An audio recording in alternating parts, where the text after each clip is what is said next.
আজকের এপিসোডে একটি অদ্ভুত ঘটনা শুনবেন। এই ঘটনা ভয়ের নাকি এই ঘটনা দুঃখের নাকি এই ঘটনা একটা লাভ স্টোরি, আমি জানি না কি বলবেন। আপনারা শুনুন, যার যেটা মনে হয় সে সেটাই বলবেন। শুনেছি সেপ্টেম্বরের বিষাদে আত্মহত্যা করে পাখিরাও। ডানায় ক্লান্ত জীবন বয়ে নিয়ে ঝাঁপিয়ে পড়ে মৃত্যুকূপে। কি ভাবনাগুলো এলোমেলো হয়ে যাচ্ছে তো? তাহলে বলি, এই বিষাদ, আত্মহত্যা, পরিস্থিতি, বাধ্যতা, এই শব্দগুলো খুব সাধারণ ঠেকলেও এগুলোর ওজন অনেক বেশি। এরা নিমেষেই বদলে ফেলতে পারে জীবনচক্র। কেমন হয় এ বদলের চেহারা, তারই দৃষ্টান্ত আজকের এই ঘটনা। আজ দীর্ঘ সময় পর আবারও চলে এলাম নতুন ঘটনা নিয়ে। সময় আজ থেকে 7-8 বছর আগের। আমি তখন ক্লাস 10-এ উঠেছি। আমাদের পাড়ায় প্রতি বছর খুব বড় করে সরস্বতী পুজো হতো। টানা 3 দিন ধরে অনুষ্ঠান চলত। ছোট থেকেই দেখে আসছি, পুজোর দিনটা যত এগিয়ে আসতো আমাদের পাড়ার ছেলেদের ততই উৎসাহ বাড়ত। যেমন আগের দিন রাত জেগে প্যান্ডেল করা, মাঠ পরিষ্কার করা, পুজোর জোগাড় করা, স্টেজ সাজানো দেখা, ঠাকুর আনতে যাওয়া, সমস্ত কিছু নানান কাজের মধ্যে দিয়ে সময় অতিবাহিত হতো। আমাদের বাড়ির থেকে মাঠের দূরত্ব, মানে যে মাঠে পুজো হয়, হাঁটা পথে 2 থেকে 3 মিনিট। আর মাঠের পিছন দিকের রাস্তা ধরে সোজা হেঁটে গেলে রিমঝিমদের বাড়ি। রিমঝিমদি অর্থাৎ এই ঘটনার মুখ্য চরিত্র। সরস্বতী পুজো দেখতে দেখতে এসে গেল। বলে রাখা ভালো, আমাদের পাড়ার নাম বটতলা। প্রতিবারের মতো সেবারেও আমরা সবাই আনন্দ উল্লাসে মেতে উঠেছি। পুজোর বাকি মাত্র একটা দিন। আমরা সবাই মাঠ পরিষ্কার, প্যান্ডেল সাজানো নিয়ে ব্যস্ত আছি। যেমন ধরো, ফুল বেল পাতা জোগাড় করা, কম্বল বিতরণ হবে যেহেতু তার লিস্ট করা থেকে শুরু করে পুজো যেদিন হয় সেদিন রক্তদান শিবিরের জন্য ভাবনা চিন্তা করা, এসব। রিমঝিমদের বয়স তখন 21। আমরা সবাই সেবারে লক্ষ্য করলাম রিমঝিমদি কাজ তো করছে, সবার সাথে হাসি মজা করছে, কিন্তু তার চোখে মুখে যেন সেই আগের বছরের মতো উল্লাস নেই। জোর করে হাসছে, এমন যেন কেউ ওকে ঝাপটে ধরে জিজ্ঞাসা করলেই ও কেঁদে ফেলে সব বলে দেবে। কিন্তু আমরা তখন ক্লাস 10-এ পড়ি, আমরা অত বুঝি না, বড়দের ব্যাপার স্যাপারে আমরা অত নাকও গলাতে চাইনি। সারাটা দিন এইভাবে কেটে যায়। সন্ধ্যাটাও সবার সাথে একসাথে ক্লাবের মেঝেতে বসে মুড়ি মাখা খেয়ে গল্প করে কেটে যায়। রাত তখন 9টা। আমরা যে যার বাড়ি ফিরে গেছি। বলতে গেলে পরের দিনের জন্য সবাই এক্সাইটেড যে রাত পোহালেই কালকে পুজো। মেয়েরা শাড়ি পরবে, ছেলেরা পাঞ্জাবি পরবে, অঞ্জলি দেওয়া হবে। বলে রাখি, বর্তমান সময়ে দেখবে ছেলে মেয়েদের পুজো পার্বণ নিয়ে এক্সাইটমেন্ট বলতে তারা মনে করে কেউ শুয়ে বসে কাটাবে, কেউ প্রেমিক বা প্রেমিকা নিয়ে ঘুরে কাটাবে, আবার কারোর মনে হয় একটা দিন অফিস ছুটি তেড়ে ঘুমিয়ে কাটাবে। এটাই বর্তমান ব্যস্ত জীবনের রোজ নামচা। কিন্তু তখন এমনটা ছিল না। সময়টা 2016 হলেও আমাদের পাড়া অ্যাটলিস্ট সবাই দিনটার জন্য অনেক অপেক্ষায় থাকতো। সবাই কাঁধে কাঁধে মিলিয়ে কাজ করত। যাই হোক, ঘটনায় আসি। রাতে কখন ঘুমিয়েছি মনে নেই। ঘুম যখন ভাঙলো তখন ঘড়িতে ভোর 5টা প্রায়। আমার ঘরের জানলার বাইরে থেকে হঠাৎ করে আমার বন্ধু তিয়াস আমাকে ডাকছে। জানলা খুলে দেখলাম ও হাঁপাচ্ছে। আমি জিজ্ঞাসা করতেই বলল, ভাই ভাই রিমঝিমদি গলায় দড়ি দিয়েছে। আমি যেন কথাটা শুনে মাত্র আকাশ থেকে পড়লাম। জিজ্ঞাসা করলাম, কি বলছিস রে, কখন? সে বলল, ভোরবেলা 4:30টার সময় রিমঝিমদি নিজে মাকে বলেছিল ফুল তুলতে যাবে, ডেকে দিতে। কাকিমা মেয়েকে ডাকতে এসে দেখে ফ্যান থেকে ঝুলে রয়েছে। আমার চারপাশটা কেমন যেন অন্ধকার হতে লাগতে শুরু করলো। নিজের কানকে বিশ্বাস করতে পারছিলাম না। কাল রাত অবধি 9টা অবধি যে মেয়ে একসাথে সবার সাথে বসে আড্ডা দিল, মজা করলো, ক্লাবের সমস্ত কাজ করলো, এমন কি হলো যে সে কিছু না ভেবেই এক রাতের মধ্যে আত্মহত্যা করলো? তাছাড়া সে তো বলেছিল সকালে ফুল তুলতে যাবে। তাহলে কিছুই বুঝতে পারলাম না। যেহেতু রিমঝিমদি আমাদের সবার খুব প্রিয় একজন ছিল, তাই আমার চোখে জল চলে আসলো। তাড়াতাড়ি উঠে ওর সাথে দেখতে চলে গেলাম। ইতিমধ্যে অনেক লোক জড়ো হয়ে গেছে। ওর কাকা বাইরে থেকে গেটটা বন্ধ করে রাখায় আমরা কেউ মুখ দেখতে পাইনি। বলে রাখা ভালো যে দিদির বাড়ির আশেপাশে ঘর বাড়ি বলতে হাঁটা পথে 3 থেকে 4 মিনিট গেলে তবে ওর দাদু কাকা কাকিমার বাড়ি। বাড়ির পাশে একটা পুকুর আর অল্প কিছু ঝোপ জঙ্গল। গ্রামের এলাকায় এমন দৃশ্য দেখতে পাওয়া যায়।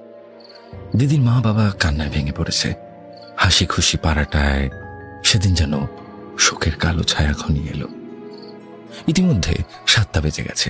পুজো হবে কি করে, কারণ ক্লাবের একজন খুব কাছের সদস্যের অকাল মৃত্যু ঘটেছে, তাও আবার অমন ফুটফুটে ফুলের মতো মেয়েটার। যাই হোক, 9টা সাড়ে 9টা নাগাদ পুলিশ আসে, লাশ নামায়, গাড়ি আসে, লাশ নিয়ে চলে যায়।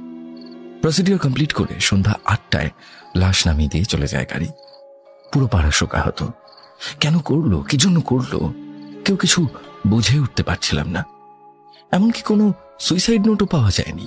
আর রিমঝিমদি এমন মেয়ে ছিল যাকে পাড়ার সবাই ভালোবাসত। এর পরের ঘটনা আমার বন্ধু তিয়াসের মুখে শোনা, কারণ আমাকে মা শ্মশানে যেতে দেয়নি।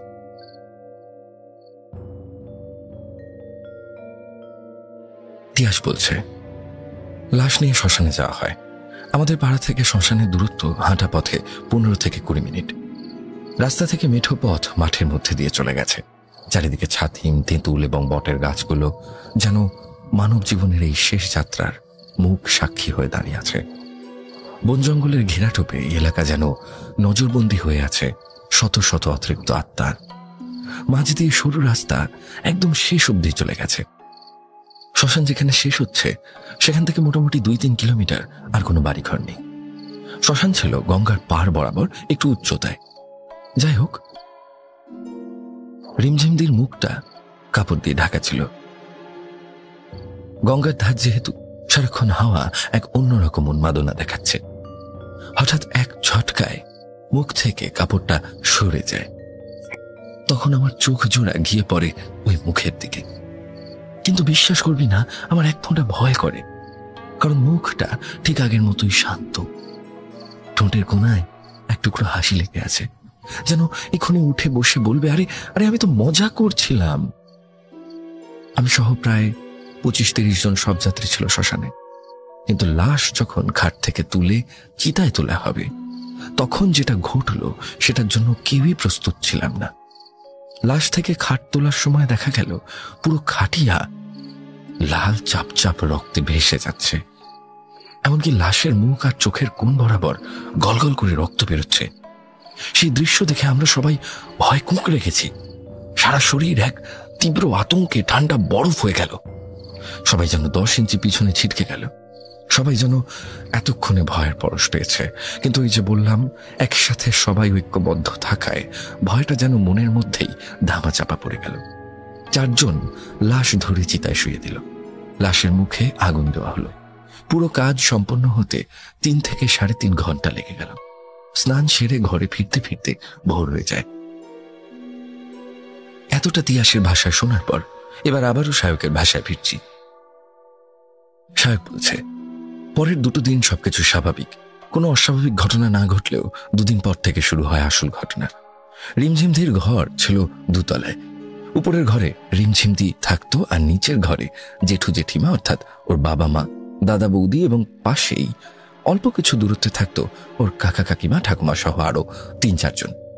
প্রায় মাঝরাতে প্রতিদিন ঠিক যখন ঘড়িতে রাত 2টো, তখন শোনা যেত থালা বাসন পড়ার আওয়াজ। ওর বাবা মা শুনতে পেত উপরের ঘরে কেউ হেঁটে চলে বেড়াচ্ছে আর গোঙাচ্ছে। কেউ যেন এক বুক চাপা তীব্র কষ্ট নিয়ে ফুঁপিয়ে কেঁদে মরছে। ভাতের হাঁড়ি উল্টে যেত, খাবার নষ্ট হয়ে যেত। বাড়ির সামনে মুরগি কাকের অর্ধেক খাওয়া মৃত শরীর পড়ে থাকত। বাড়ির সদস্যদের সাথে প্রতিদিন দুর্ঘটনা ঘটতে আরম্ভ করল।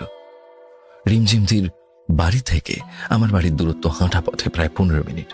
তাই ওদের বাড়িতে কি ঘটতো না ঘটতো সেসব পরের দিনই জানতে পারতাম। এছাড়া ওর কাকার স্টেশনারি দোকান ছিল, যেখানে আমি প্রায় যেতাম, এবং ওনার মুখেও আমি ঘটনা শুনতাম। যাই হোক, ওদের বাড়ির ত্রিসীমানা মারিয়ে লোকজনের যাতায়াত বন্ধ হয়ে গেল। বিভীষিকা হয়ে দাঁড়ালো রিমঝিমদির ঘরের সেই জানলাটা। হ্যাঁ, জানলাটা রাস্তার দিকেই ছিল। সেখান দিয়ে যেই যাতায়াত করুক না কেন, তাকাতে না চাইলেও কেমন জানি গায়ে কাঁটা দিয়ে উঠত। চোখ চলে যেত সেই জানলাটায় দুটো পাল্লা খোলা অবস্থায় দেখা যেত সেই অভিশপ্ত ঘর। ভিতরের জমাট অন্ধকার যেন গ্রাস করতে চাইত তার ধারে কাছে আসা প্রত্যেকটা মানুষকে। পথযাত্রীরা বলতো যে যাওয়ার সময় মনে হতো কেউ যেন জানলা দিয়ে পর্দা সরিয়ে দেখছে। পাড়ার সকলেই ভীত সন্ত্রস্ত হয়ে উঠল। পরের ঘটনায় আসি। রিমঝিম দি মারা গিয়েছে ইতিমধ্যে ৮-৯ দিন কেটে গেছে। পরের ঘটনা মাস্টার দাদুর মুখে শোনা। মাস্টার দাদু অর্থাৎ মৃত্যুঞ্জয় চ্যাটার্জি, তিনি রিমঝিম দি সহ পাড়ার একাধিক ছেলে মেয়েকে পড়াতেন। আমি নিজেও মাস্টার দাদুর কাছে ক্লাস 4 থেকে 8 অবধি পড়েছি। ওনার মুখেই একদিন ঘটনাটা শুনি। মাস্টার দাদুর ভাষায় ওনার সাথে ঘটে যাওয়া ঘটনাটি তুলে ধরছি। আমার নাম মৃত্যুঞ্জয় চ্যাটার্জি, বয়স 65। রিমঝিম আমার কাছে বাংলা পড়ত। পড়াশোনায় খুব ভালো এবং অত্যন্ত মেধাবী প্রকৃতির ছিল। ওকে নিয়ে কোনোদিন কোনো অভিযোগ ছিল না। রোজের পড়া রোজ পড়ে আসতো, আমাকে খুব শ্রদ্ধাও করত। ওর মৃত্যুর খবরটা আমাকে চূর্ণ বিচূর্ণ করে দেয়। এই কষ্ট যে শুধুমাত্র একজন মেধাবী ছাত্রীকে হারানোর কষ্ট তা নয়, একজন অত্যন্ত মিষ্টি স্বভাবের মানুষকে হারানোর কষ্ট। এমন কষ্ট আমি জীবনে কোনোদিনও পাইনি। কি আর করার, সে তো আর ফিরে আসবে না। কষ্টটাকে বুকে চেপে রেখেই পড়ানো চালু করলাম। সেবারে পুবপাড়ায় পড়িয়ে বাড়ি ফিরছি। রাত তখন 11টা। অন্যদিন আমি 8টার মধ্যে ফিরে যাই, কিন্তু সেদিন সাইকেলটা টায়ার ব্লাস্ট করে, তাই সেটাকে দোকানে নিয়ে গিয়ে সারিয়ে উঠতে প্রায় 1.5 ঘন্টা লেগে যায়। তারপর পরিচিত এক ছাত্রের সঙ্গে দেখা হতে তার সাথে আমি তার বাড়ি চলে যাই। একটুখানি চা পান করে গল্প করতে করতে দেখি ঘড়িতে 9:50। অনেকটা দেরি হয়ে যাওয়ায় তাড়াতাড়ি ছাত্রের পরিবারকে বিদায় জানিয়ে সাইকেল নিয়ে যখন রওনা হলাম, ঘড়িতে তখন 10টা। পুবপাড়া আমাদের এখান থেকে 5 কিলোমিটার। শীতটাও বেশ জাঁকিয়ে বসে আছে। বুড়ো হাড়ের মজ্জায় মজ্জায় তা ভালোই টের পাচ্ছিলাম। সাইকেল বেশি জোরে চালাতে পারছিলাম না। ঘন্টাখানেক সাইকেল চালিয়ে যখন মোড়ের মাথায় এসে পৌঁছলাম, ঘড়িতে তখন 11টা বেজে গেছে। এখান থেকে রাস্তা সাপের মতো এঁকে বেঁকে ভাগ হয়ে গেছে। একটা সোজা রাস্তা রিমঝিমের বাড়ির উপর দিয়ে গঙ্গার ধার হয়ে চলে গেছে। আরেকটা রাস্তা বাজার ঘুরে বাঁশবাগান পেরিয়ে আমাদের বাড়ির কিছু দূরে উঠেছে। মোড়ের মাথায় এসে পৌঁছে দেখলাম রঘুর বন্ধ চায়ের দোকানের সামনে 2-3 জন ছেলে বসে সিগারেট খাচ্ছে আর আড্ডা মারছে। আমাকে দেখেই বলে উঠল, আরে মাস্টার দাদু, আজ এত রাত হলো যে কোথাও গিয়েছিলে নাকি? সব শুনে তারা বলল, আমরা ওই বাঁশবাগানের পথটা ধরবো। শুনেছ নিশ্চয়ই রাত দুপুরে রিমঝিমদের বাড়ির রাস্তাটা দিয়ে কেউ যাওয়া আসা করছে না। আমি হেসে বললাম, ওসব কিছু হয় না রে পাগল, সব মনের ভুল। আর যে মারা গেছে সে কি করে আর ফিরে আসবে বলতো? যদি আসতো তাহলে আমার থেকে বেশি খুশি কেউ হতো না। এই বলে আমি গঙ্গার ধারের রাস্তাটাই ধরলাম। ধীরে ধীরে আপন মনে এগোতে লাগলাম। পূর্ণিমার রাত হলেও চারিদিকটা থমথমে, যেন হাওয়া বাতাস গাছপালা থেকে শুরু করে নিশাচর প্রাণীরা পর্যন্ত নিঃশ্বাস আটকে থম মেরে দাঁড়িয়ে আছে। কোনো এক অজানা সাবধান বাণী যেন প্রতি মুহূর্তে ছড়িয়ে দিচ্ছে। হঠাৎ কিছুটা এসে রিমঝিমের বাড়িটা পেরোতেই আমার সাইকেলের চেনটা পড়ে গেল। চাঁদের জ্যোৎস্নায় আশেপাশের সবকিছুই দৃশ্যমান। আমি সাইকেলটাকে স্ট্যান্ড করে চেনটা তোলার চেষ্টা করছি। একে তো শীত লাগছে, তারপর গঙ্গার ধারে মৃদু ঠান্ডা বাতাসে শরীরটা ঠকঠক করে কাঁপছে।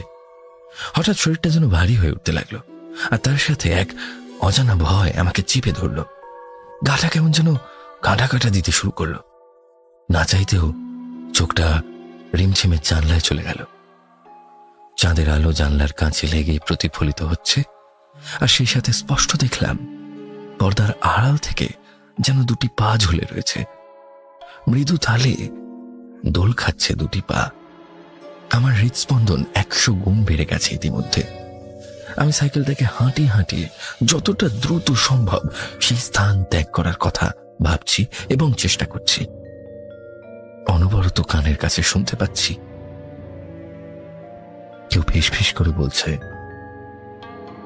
মাস্টার দাদু, ভয় পাচ্ছ নাকি? মাস্টার দাদু, আমি ভুল করেছি, আমাকে ভুগবে না? এই বলেই একটা বুক ফাটা আর্তনাদ চারিদিকে ছড়িয়ে পড়ল। হঠাৎ করে আমি বুঝতে পারলাম আমার সাইকেলটা পিছন থেকে কেউ টেনে ধরেছে আমার পিছন ঘোরার সাহস হলো না। আমি সাইকেলটা ওখানেই ফেলে রেখে সামনে দৌড় দিলাম। বাড়ির সামনে এসে হোঁচট খেয়ে মাথা ঘুরে পড়লাম। খুব জোর মাথায় আঘাত লাগলো। পরের দিন আমার খুব জ্বর।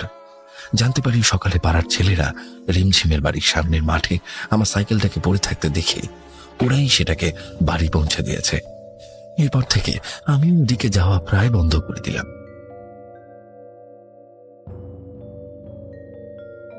পরের ঘটনা রিমঝিমের দাদার মুখে শোনা। দাদার ভাষায় তুলে ধরছি ঘটনা। আমার নাম প্রীতম। এই ঘটনার কিছুদিন পর থেকে আমার স্ত্রী অর্থাৎ সঞ্চিতার মধ্যে কিছু অস্বাভাবিক পরিবর্তন আসে।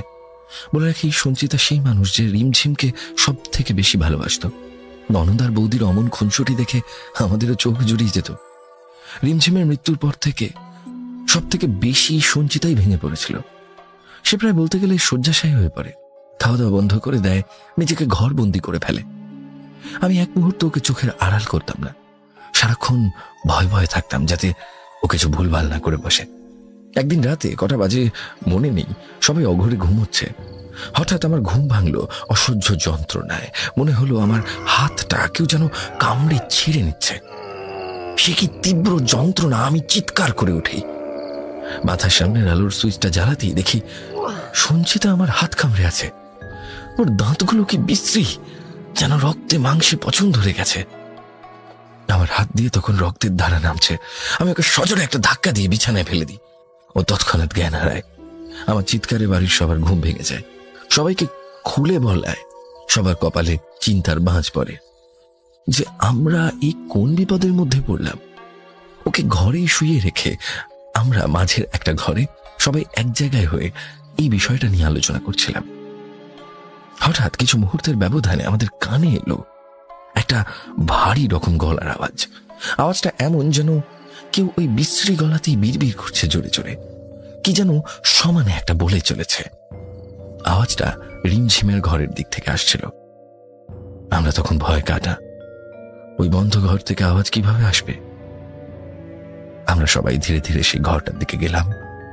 ঘরটা খুললাম, যা দেখলাম তাতে আমাদের চোখ কপালে উঠে গেল। দেখলাম সঞ্চিতা ওই ঘরে ওই জানলাটার সামনে আমাদের দিকে পিঠ করে বসে তুলে তুলে কি যেন বিড়বিড় করে চলেছে ওই ভয়ঙ্কর গলায়। এই দৃশ্য দেখে আমাদের আর সাহস হলো না এগোনোর। ভেবেই পাচ্ছিলাম না যে মেয়েকে একটু আগে নিচের ঘরে শুয়ে দিয়ে এলাম, সে কি করে এলো এই বন্ধ ঘরে। আরে দ্রুত সকলে ঘরটা বন্ধ করে নিচে চলে গেলাম। সাথে সাথে শুনলাম ওই ঘর থেকে আওয়াজ আসছে। ওই ভয়ানক গলায় সে ছড়া কেটে কেটে বলছে যে, দরজা খোলো, দরজা খোলো, আর তোমাদের শান্তি নেই, সুখ শান্তি থাকবে না আর, ডাইনে বামে চাইবে যে। খোল, দরজা খোল। এই শুনে আমাদের মাথা কাজ করা বন্ধ করে দিল। আমরা নিজেদের ঘরে ঢুকে দরজা বন্ধ করে দিলাম। সে রাতে আর কেউ সাহস করেনি ঘর থেকে বেরোনোর। সকালে উঠে সাহস করে ঘর খুলে দেখি সঞ্চিতা অজ্ঞান হয়ে পড়ে আছে। এভাবেই আচমকা নানান উপদ্রব হতে শুরু করলো। সঞ্চিতার শরীরটা যেন কয়েকদিনের মধ্যেই কেমন শুকিয়ে এইটুকু হয়ে গেল। মাঝে মধ্যেই এমন উল্টোপাল্টা ছড়া কাটত। ওর চোখের দিকে আমি তাকাতে পারতাম না। চোখ দুটো যেন সারাক্ষণই মনিহীন লাগতো। ইতিমধ্যে বাড়িতে হোমযজ্ঞ করিও কোনো লাভ হলো না। সকলে আতঙ্কের শীর্ষে পৌঁছে গেলাম। সবাই শেষ পর্যন্ত একটাই কথা বলছে যে এই বাড়ি ছেড়ে অন্য জায়গায় চলে যা। মেয়েটা মনে হয় অতৃপ্ত ইচ্ছা নিয়ে মারা গেছে, ও এত সহজে ছেড়ে দেবে না। কিন্তু আমি কখনোই এই জাতীয় কথাকে গুরুত্ব দিইনি। আমি আমার বোনকে বুকে আগলে রাখতাম। ও আমাদের সবার চোখের মনি ছিল। ওর নামে এসব কথা আমি বিশ্বাস করবো কি করে, আমি মানবো কি করে? আর আমার সহ্য হতো না এসব। আমি বলতাম যে একে তো আমার বোনটা অকালে চলে গেল, বেঁচে থাকতে শান্তিতে বাঁচতে পারলো না, অন্তত মরার পর তো শান্তিতে থাকতে দাও। এসব বলবে না, ও মোটেই এমন নয়। অবুঝ ভাতৃ মনও নত কিছুর হিসাব কষতে পারেনি তখনও। তারপর এলো আমার জীবনের আরেক অভিশপ্ত দিন। সেদিন সকাল থেকেই অবিরাম বৃষ্টি হচ্ছে। অফিসে গুরুত্বপূর্ণ মিটিং থাকায় আমাকে অফিস যেতেই হলো। বেলায় আমাকে ফোন করে জানানো হলো যে সঞ্চিতাকে খুঁজে পাওয়া যাচ্ছে না। কোনোভাবে দরজা খুলেও বাইরে চলে গেছে। আমি সাথে সাথে অফিস থেকে বেরিয়ে পড়লাম। বাড়ি ফিরতে ফিরতে আমার বেশ রাত হলো। বুকের ভিতরটা অদ্ভুত রকমের কু গাইছিল। ছটফট করছিলাম যে কখন পৌঁছবো। ইতিমধ্যে ওকে সবাই মিলে খুঁজেই চলেছে। আমিও দেরি না করে পাগলের মতো ছুটে ছুটে এদিকে ওদিকে ওকে খুঁজে বেড়াতে লাগলাম। ওকে যে আমি বড্ড ভালোবাসি, ওকে হারিয়ে ফেলার তীব্র ভয় আমাকে গ্রাস করে ফেলছিল ধীরে ধীরে। কোথাও খুঁজে পেলাম না ওকে। এবার সব আশা ছেড়ে দিয়ে বটতলায় দাঁড়িয়ে আছি। চোখ দিয়ে এক নাগারে জল পড়ছে। হঠাৎ কানে ক্যাঁচ ক্যাঁচ করে একটা শব্দ হলো। মনে হলো কেউ যেন জোরে জোরে দোল খাচ্ছে। বটগাছের সাথে একটা দোলনা লাগানো ছিল, যেটাতে বাচ্চারা দোল খেত। আর বটগাছের পরেই বিশাল গঙ্গা। সেদিকে চোখ পড়তেই মনে হলো কোনো এক নারী মূর্তি সেটার উপর বসে এক মনে দোল খাচ্ছে আর গুনগুন করে গান গাইছে। আমি পিছন থেকে ডাক দিতেই সে ঘাড় ঘড়িয়ে আমার।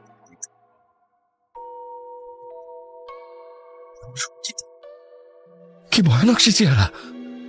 মনিহীন চোখ জোড়া যেন গিলে খেতে আসছে আমাকে। ঠোঁটের কোণে একটা কুচুকরি হাসি, যার অর্থ স্বয়ং ঈশ্বরও হয়তো অজ্ঞাত। চুলগুলো যেন বটগাছের ঝুড়িগুলোর মতোই আড়ষ্ট, অথচ উন্মাদের মতো হাওয়ায় খেলে বেড়াচ্ছে ওর মাথার চারপাশে। আমি জোর গলায় বললাম, হেই, নেমে এসো, পরে যাবে সঞ্চিতা। কথাগুলো তার কানে পৌঁছল না। সে আমার দিকে তাকিয়ে খিলখিল করে হেসে উঠল আর হাসতে হাসতে পিছনে হাঁটতে হাঁটতে আচমকা গঙ্গায় ঝাঁপ দিল। আমি চিৎকার করে উঠলাম, না! আমার সমস্ত পৃথিবীটা যেন ঘোর অন্ধকারে ছেয়ে গেল। আমার সর্বস্ব যেন কেউ কেড়ে নিল। আমার ডাকে তখন লোকেরা এদিকটা এসে জমায়েত করলো। তাড়াতাড়ি দৌড়ে গেলাম সেদিকে। আমি সাঁতার জানতাম না। একে একে যারা সাঁতার জানতো তারা পুরো জল তোলপাড় করে ফেললো, কিন্তু আমার সঞ্চিতাকে খুঁজে পেল না। সারা রাত আমি পাথরের মতো জমে রইলাম। পরদিন সকালে বটতলার ঘাটের পাশে সঞ্চিতার লাশকে ভাসতে দেখা গেল। সঞ্চিতা আমায় ছেড়ে চলে গেল, কিন্তু সে অভিশাপ কি ছেড়ে গেল তখনও? না, সে অভিশাপ গেল না। তারপর থেকে বাচ্চা থেকে বুড়ো সবাই ওই ঘাটের কাছে থাকতে ভয় পেত। একটা মৃত্যুর শোক কাটিয়ে উঠতে না উঠতেই আরো একজনকে হারালাম আমরা। বাড়িটাও যেন আমাদের দুর্দশা দেখে ব্যঙ্গ বিদ্রুপ করছিল।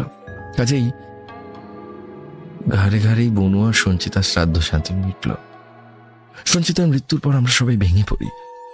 আমরা কিছু বুঝে উঠতে পারছিলাম না যে আমাদের সাথে এগুলো একের পর এক কি ঘটে চলেছে, কেন ঘটছে। প্রথমে নিজেদের বাড়ির মধ্যে সারা রাত ধরে উৎপাত, তারপর বাড়ির লোকজনদের সাথে একের পর এক দুর্ঘটনা, আর এখন আমার সব থেকে কাছের মানুষটার আমাকে ছেড়ে চলে যাওয়া। আমরা ঠিক করলাম এই বাড়িতে আমরা আর থাকবো না। আমরা আজকেই এই বাড়ি ছেড়ে অন্যত্র চলে যাব। কিন্তু মা কোনোভাবেই এই বাড়ি ছেড়ে অন্যত্র যেতে রাজি হলো না। প্রতিবার মাকে বাড়ি ছাড়ার কথা বললেই মায়ের বুকটা ফেটে যেত আর চোখ মুছে উত্তর দিত যে বাড়ি জুড়ে আমার 2 মেয়ের স্মৃতি জড়িয়ে আছে, সেই বাড়ি ছেড়ে আমি কোথাও যাব না। কিন্তু আমি বাড়ির মধ্যে এক বিন্দু স্থির থাকতে পারতাম না। বারবার আমার মনে হয় যেন কেউ আমার কানের কাছে এসে বলছে, হে দাদা, অফিস থেকে ফেরার সময় আমার জন্য চকলেট আনবি না? আমি আমার কান চেপে ধরতাম, ভাবতাম আরে এটা তো বোনের গলা। চিৎকার করে কাঁদতে চাইতাম, কিন্তু আমি যেন বেরিয়ে আসতে পারতাম না। সঞ্চিতার স্মৃতিও আমাকে তাড়া করে বেড়াতো। আমার নিজেকে অপরাধী মনে হতো। কেন অফিস গেলাম সেদিন? আমি সেদিন অফিস না গেলে হয়তো আমার ওকে হারাতে হতো না। বোনের শ্রাদ্ধ শান্তি মেটার পরেও কেমন যেন পরিস্থিতি উল্টো থেকে ঘুরে গেল। ধীরে ধীরে বোনের উপস্থিতি আমি আরো জোরালো ভাবে টের পেতে থাকলাম। শুধু আমি বললে ভুল হবে, পরিবারের সকলেই। সত্যিই যেন আমাদের ডানে বামে কোথাও শান্তি রইল না। সেই ছড়াটা যেন সত্যই প্রমাণিত হলো।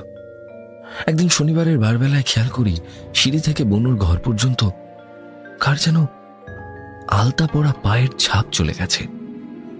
প্রথমে ভেবেছিলাম হয়তো বাড়ির কেউ পড়েছে, কিন্তু কিছুক্ষণের মধ্যেই মনে পড়ল, আরে কে আলতা পরবে? আলতা পরে ঘুরে বেড়ানোর মতো কেউ তো নেই এ বাড়িতে। আমার সঞ্চিতা তো মারা গেছে, আর সে আলতা পরতে চাইতো না একদম। আর মা তো সেই কোন জন্মেই আলতা পরা বন্ধ করে দিয়েছে। এমনিও তার মন মেজাজ ভালো নেই, সে আলতা পরে ঘুরবেই বা কেন? আর পড়লেও শুধুমাত্র সিঁড়ি থেকে ছাপটা উঠে বনুর ঘরের দিকেই গেছে কেন? নেমে আসেনি কেন? আর কোথাও নেই কেন? মুহূর্তেই শিরধারা ঠান্ডা স্রোত বয়ে গেল। বনু বনু আলতা পড়তে ভালোবাসত। আমি আর দেরি না করে মাকে সবটা খুলে বললাম। মা আতঙ্কিত হয়ে উঠল, বলল, খোকা, আমার মনে হয় ও যেতে পারেনি রে। তারপর থেকে আর উপদ্রব বাড়তে লাগলো। ওই ঘরের জানলাটা আপনা হতেই খুলতো আর বন্ধ হতো। সারাদিন বাড়ির মধ্যে থেকে জানলা খোলা বন্ধর শব্দ পেতাম। জানলাটা নিচ বরাবর ভোর সন্ধ্যেবেলায় উঠোনে দাঁড়ালে কারোর যেন ছায়া পড়ত উপর থেকে। তাকালেই আবার এক ঝটকায় সেই নিকষ কালো অন্ধকার। একদিন বাড়াবাড়ি চরম পর্যায়ে পৌঁছায়। বাবা সেদিন বাড়ি বসে টেবিলে কাকুর দোকানের হিসাবের খাতায় কি একটা হিসেব কষছিল। হঠাৎই এক নাগারে লিখতে লিখতে বাবা মাথাটা হেড ডাউন করে ফেলে টেবিলের উপর কিছুক্ষণের জন্য। মানে মানুষ টায়ার্ড হয়ে গেলে যা হয় আর কি। এমন সময় একটা ঠান্ডা কনকনে হাত বাবার কপালে মাথায় হাত বুলিয়ে দিতে থাকে। বাবা মনে করে মা এসেছে, কারণ মা প্রায় বাবা কাজ করতে করতে ক্লান্ত হয়ে পড়লে মাঝে মধ্যে মাথায় এসে হাত বুলিয়ে দিত। তাই বাবা খপ করে হাতটা ধরে ফেলে আর মাথা নোয়ানো অবস্থাতেই বলে, আরে প্রমীলা, তোমার দেখছি এ অভ্যেস কোনোদিনই যাবে না। এই বলে যেই বাবা হাত ধরা অবস্থাতে চোখ তুলে দেখেছে, সঙ্গে সঙ্গে বাবা ছিটকে গিয়ে বিছানায় পড়ে। বাবা দেখলো একটা ফ্যাকাশে কালো কঙ্কালসার হাত বাবার হাত ধরে রেখেছে। বাবা সাথে সাথেই জোরে চিৎকার করে জ্ঞান হারায়। তারপরে আমরা দেরি করি না, গুণী, ওঝা, হুজুর কোনো কিছুই দেখাতে বাদ দিই না, কিন্তু কেউই কিছু ঠিক করে উঠতে পারে না। শেষে এক আত্মীয়ের পরামর্শে তারাপীঠ থেকে এক বিখ্যাত তান্ত্রিককে আনতে হয়। আশ্চর্যজনকভাবে তিনি কোনো কিছু অ্যাপ্লাই করলেন না, বরং চুপচাপ 4 থেকে 5 ঘন্টা বাড়িটাকে পর্যবেক্ষণ করলেন। তারপর তিনি বললেন, তোদের রিমঝিম আটকে আছে এ বাড়িতে। আমরা বলি, তা তো আমরা জানি বাবা, সেই জন্যই তো আপনাকে ডেকেছি, যদি কিছু সুরাহা হয়। তিনি উত্তরে বললেন, আটকেছে, তবে যে সে জিনিসে তো আটকায়নি বাবারা। সে যাতে আটকেছে তা হলো ভালোবাসা। এই কথা শোনা মাত্রই আমরা হতভম্ব হয়ে গেলাম, কারোর মাথাতেই কিছু ঢুকলো না। আমরা আরো খুঁটিয়ে জিজ্ঞাসা করায় তিনি এক প্রকার বিরক্ত হয়ে গেলেন। বললেন, আর ন্যাকা সাজিস না তো তোরা, মেয়েটাকে তো তোরাই মেরে ফেলেছিস। ওর ভালোবাসাকে যদি ওর কাছ থেকে কেড়ে না নিতিস, তাহলে কি আজ এই দিন দেখতে হতো? আমরা বাকরুদ্ধ হয়ে গেলাম। ঠান্ডা বহমান স্রোতের মতো মনে পড়তে থাকলো কালো একটা অধ্যায়। আমি কিছু বলার আগে তিনি আবারও বলে উঠলেন, পড়েছে তো মনে, এইবার পথে আয় তোরা, আমি কিচ্ছুটি করব না এখানে। একটা কথা মাথায় রাখবি, পৃথিবীতে দৈবিক শক্তির পাশাপাশি আরেকটা শক্তিশালী জিনিস হলো নিঃস্বার্থ ভালোবাসা। সেই শাশ্বত ভালোবাসার কাছে সবাই মাথা ঝুঁকিয়ে নেয়। ভুলে যাস না, স্বয়ং ধ্বংসকর্তা ভোলেনাথও ভালোবেসে বিবাহ বন্ধনে আবদ্ধ হয়েছিলেন। রাজকন্যা মা পার্বতী সর্বস্ব সুখ স্বাচ্ছন্দ্য ত্যাগ করে সে শ্মশানচারীর কাছেই নিজেকে সমর্পণ করেছিলেন। তিনি আরো কিছু বলার আগে বাবা মা হাউ হাউ করে কেঁদে ওনার পায়ে পড়ে গেল, আর আমি মূর্তির মতো দাঁড়িয়ে রইলাম। তারা কেঁদে কেঁদে বলতে লাগলো, হ্যাঁ বাবা, আমরা ভুল করেছি, আমরাই ওর খুনি বাবা, আমরাই আমাদের মেয়েটাকে নিজেদের স্বার্থের জন্য মৃত্যুর মুখে ঠেলে দিয়েছি। সেদিন যদি অর্ণবকে মেনে নিতাম, দুটো প্রাণকে যদি এক হতে দিতাম, তাহলে আজ এই দুর্দিন আসতো না। যা আসলে ঘটেছিল তার সারমর্ম এই যে, রিমঝিম একটি ছেলেকে খুব ভালোবাসত। শুধু রিমঝিম বললে ভুল হবে, তারা দুজনেই, মানে অর্ণব এবং রিমঝিম দুজনেই একে অপরকে মন প্রাণ দিয়ে ভালোবেসেছিল। কিন্তু সমস্যা ছিল অন্য জায়গায়। রিমঝিমদের পরিবার অবস্থাপন্ন ছিল এবং অর্ণবরা অত্যন্ত গরিব। তার বাবা জুতো সেলাই করত এবং মা বাড়ি বাড়ি কাজ করত। কিন্তু দুজনের ভালোবাসায় কোনো ভেজাল ছিল না। পার্বতীর মতোই রিমঝিম তার সুখ স্বাচ্ছন্দ্য ভুলে বুক ভরে অর্ণবকে ভালোবাসতে চেয়েছিল। কিন্তু রিমঝিমের বাবা এই কথা জেনে যাওয়ায় তড়িঘড়ি রিমঝিমের অন্যত্র বিবাহের ব্যবস্থা করে ফেলেন।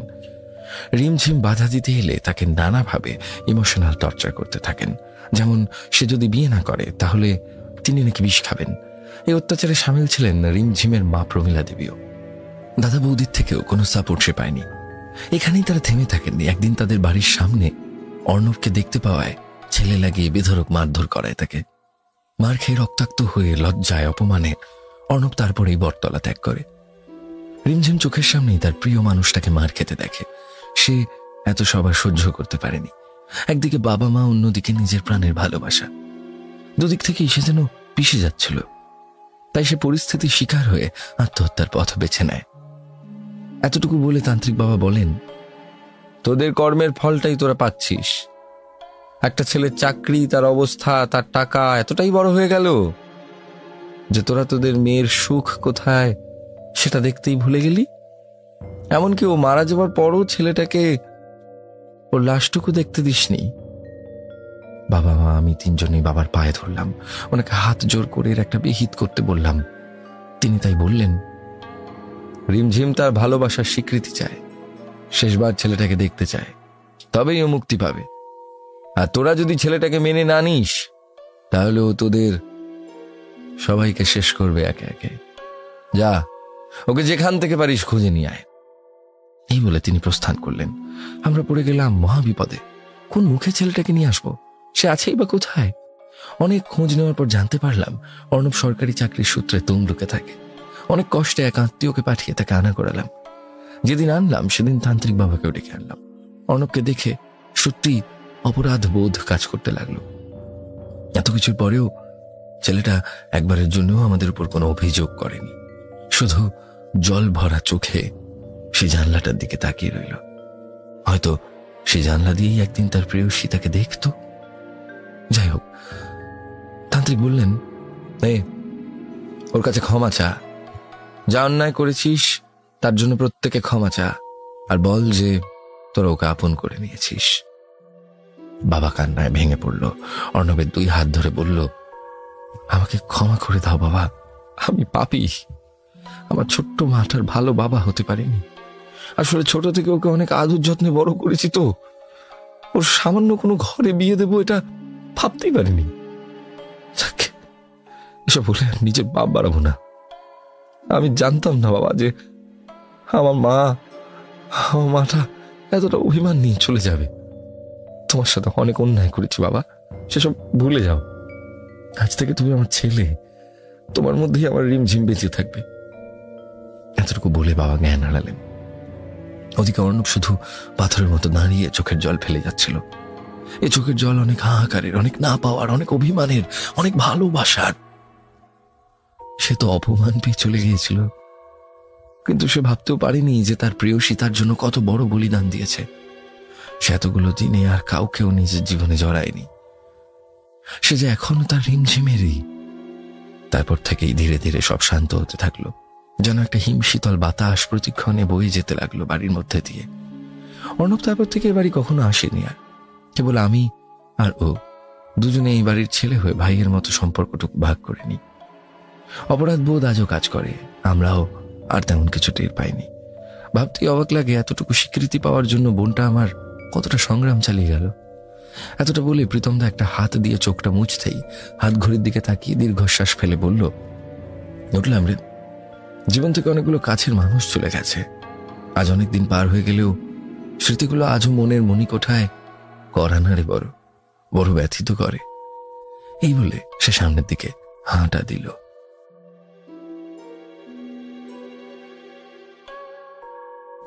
এই ছিল ঘটনা।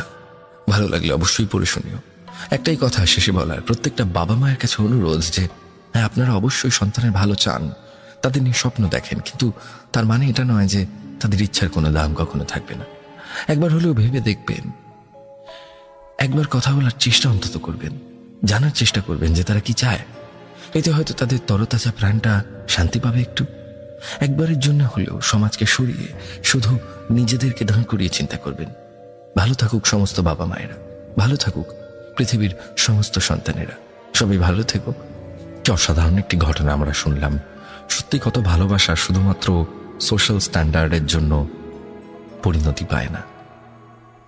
আসলে কি একসাথে থাকার জন্য সোশ্যাল স্ট্যান্ডার্ড জরুরি? অবশ্যই জরুরি, আমার তো মনে হয় কোথাও দাঁড়িয়ে ডেফিনেটলি জরুরি। কিন্তু আবার অন্যদিকে ভালোবাসাটাও তো মিথ্যে নয়।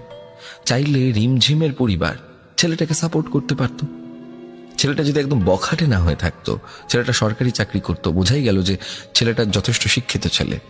আজকে মেয়েটার বাড়ির লোক যদি একটু সাপোর্ট করতো ছেলেটাকে, তাহলে হয়তো ছেলেটা আরো ভালো কিছু করতে পারত, এমনকি তাদের বাড়ির মেয়েকেই সুখে রাখতে পারত। কিন্তু তারা সেটা করলেন না। তারা কি করলেন? ছেলেটিকে মারধর করলেন। তারা মেয়েটিকে মানসিক যন্ত্রণার মধ্যে রাখলেন এবং বুঝতেই পারলেন না যে মেয়েটি তার মনের মধ্যে কত বড় পাথরকে চেপে, কত বড় পাথরকে ধরে নিয়ে গিয়ে চলেছিল।